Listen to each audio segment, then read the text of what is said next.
முருங்கை இலையை வச்சு ஒரு சூப்பரான இட்லி பொடி நம்ம அரைக்க போகிறோம். இது எப்படி அரைக்கலான்றதை பார்க்கலாம். முருங்கை இலையை நல்லா க்ளீன் பண்ணி எடுத்துகிட்டு இதை நல்லா காய வச்சு எடுத்துக்கோங்க. இந்த அளவு நல்லா இது காஞ்சி வரணும். நீங்கள் காய வைக்கலன்னா இதை ட்ரை ரோஸ்ட் பண்ணி கூட நீங்கள் எடுத்துக்கலாம். இப்போ பொடி செய்ய ஸ்டார்ட் பண்ணிடலாம். ஒரு கடாய் எடுத்துக்கோங்க. அதில் 1 ஸ்பூன் அளவு ஆயில் சேர்த்துக்கலாம். 1 ஸ்பூன் கடலைப்பருப்பு, 1 ஸ்பூன் உளுத்தப்பருப்பு, 1/4 ஸ்பூன் அளவு ஜீரகம், 3 ஸ்பூன் அளவுக்கு நிலக்கடலை, 6 பல் பூண்டு, 1/2 ஸ்பூன் அளவுக்கு மல்லி சேர்த்து நல்லா இதை ரோஸ்ட் பண்ணிக்கலாம். இது கூடவே 6 வத்தல், 1/4 ஸ்பூன் அளவுக்கு காயப்பொடி சேர்த்து நல்லா இதை மிக்ஸ் பண்ணிக்கோங்க.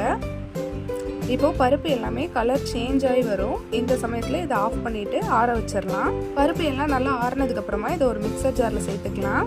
நம்ம காய வச்சு எடுத்து வச்சிருக்க அந்த முருங்கை இலையும் இது கூட சேர்த்துக்கோங்க. 1/4 ஸ்பூன் அளவுக்கு கல்லுப்பு சேர்த்து இப்போ இதை நல்லா அரைச்சி எடுத்துக்கலாம். இந்த அளவு சூப்பராக இதை அரைச்சி எடுத்தாச்சு. அவ்வளோதான், முருங்கை பொடி ரெடி ஆகிட்டு. இது சாதத்தோடு சாப்பிடும்போது ரொம்பவே டேஸ்ட்டாக இருக்கும். நீங்களும் ட்ரை பண்ணி பாருங்கள். தேங்க்யூ.